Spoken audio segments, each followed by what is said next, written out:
Population? Population control is dependent upon education. We feel an educated population needs no control. You wouldn't stop sex? No, sir. Good move, Jacque. What's this? Some individuals may want to live in a way-out house. How far way out, how far out you want to live would be determined by your value system and your lifestyle. It is not a restricted society. It is not a 1984. It is not a brave new world, but it is something brand new. We would like you to investigate socio-cyberneering. I'm going to give the address out of people who'd like to know more about, the next one looks really weird. Some people may want to live in a different kind of home. I myself am interested in world affairs, ecological changes. Therefore, the walls would have panoramic screens giving me the kind of information that I am interested in. Your home may be different, designed to fit your needs. The homes will be molded. No one will pay the builder of the home. He will not receive money? No. Why will he build the home? He doesn't build the home. The homes are built through systems engineering in which we can form a home every half hour by blowing the floor up out of the ground so that we have up out of the plastic unit which the floor is comprised of. We blow and shape the furniture and then spray the furniture. In other words, if you're going to be here, if the United States is going to be here for the next 20 years, you can't have a plumber install the toilet bowl and the sink and the shower in the same old hand tool fashion that was done 40 years ago. We've got to make a quantum jump. Mold maybe 15 different types of bathrooms. You pick out that which you like. The bathroom is self-cleaning, self-drying, and we install it in your architecture based upon your selection. It will be so hard to change, a lot of these things sound fascinating, but in order to accomplish any of this, you require, to me, a change of the human. The human value system. Yeah. We feel that if enough human beings are exposed to socio-cyberneering through information, and they question things about human behavior, the new schools, I'd be happy to describe all things. We don't have enough time now to go into that. But it doesn't take very long for Americans to change. Americans have been conditioned in their kind of society to get a different kind of car next year, to buy a new television set or a tape recorder. We are radical as hell, but our political and social institutions have not changed. And this is where we are stagnating, because we always equate any new idea with communism or regimentation, because we've been brought up to fear that which is new. And I think that Christ was a radical. He brought new ideas, but it took time, thousands of years, for people to really appreciate ideas. They still haven't bought them. Exactly. What's this giant foot? What looks like a giant foot is really a wind tunnel in a vertical position.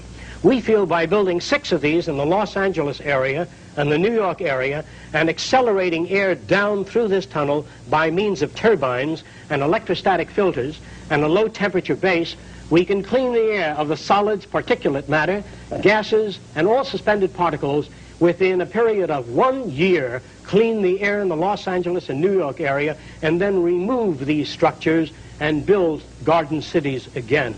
Let's not wait for nature to do it. We loused it up. We're going to have to clean it up like the war program. People, before I show this last one, people, just so you know that a lot of this is wondrous to you, and it is to me, of course, but Dr. Fresco is a respected social engineer, industrial designer and inventor, PhD in human factors engineering, and has worked on many things from anti-icing systems to prefabricated aluminum houses, designed systems for noiseless and pollution-free aircraft, wrote the book Looking Forward. He has lectured at the Department of Sociology in Princeton on Sociology of the Future, guest at the College Editors Environmental Conference in Washington, lectured at Queens College, New York, University of South Florida, University of California, designed various items ranging from drafting instruments to X-ray units. And so, don't just dismiss this. If he says it's possible, it's possible. What's this? Well, in times to come, most of you are probably familiar with the giant units that are used to move the rockets onto their launching platform, tremendous tractor systems. In the distant future, perhaps the next 15 or 20 years, huge tractors may be built with a nuclear reactor built in that can fuse the earth into canals and transportation ways.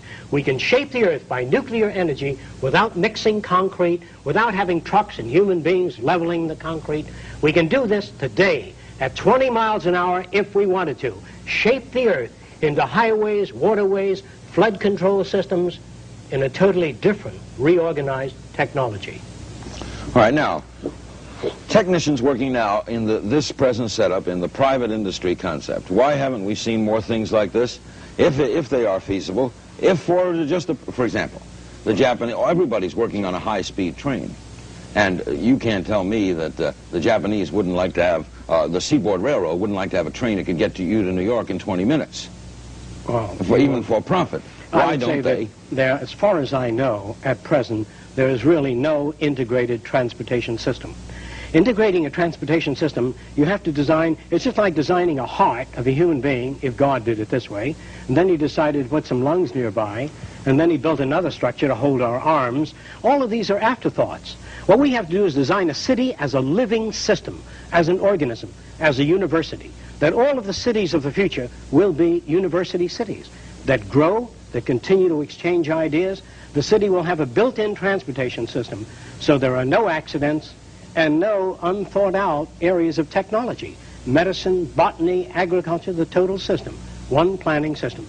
Our cities have been designed a long time ago. The area like Miami, downtown Miami, they put in a couple of pots and a couple of trees, and this kind of simulating an intelligent approach to an environment which costs thousands of dollars, and these little intrusions on Flagler Street only cause the buses and the fire engines and the emergency vehicles to become further tied up. There are no solutions. They're clumsy, academic approaches by people immersed in this kind of society, coming up with their cop-out solutions that have no relationship to the problems. You cannot be a conventional architect, a conventional engineer, work for the telephone company or any other of the old establishment and come up with an idea that is a radical innovation.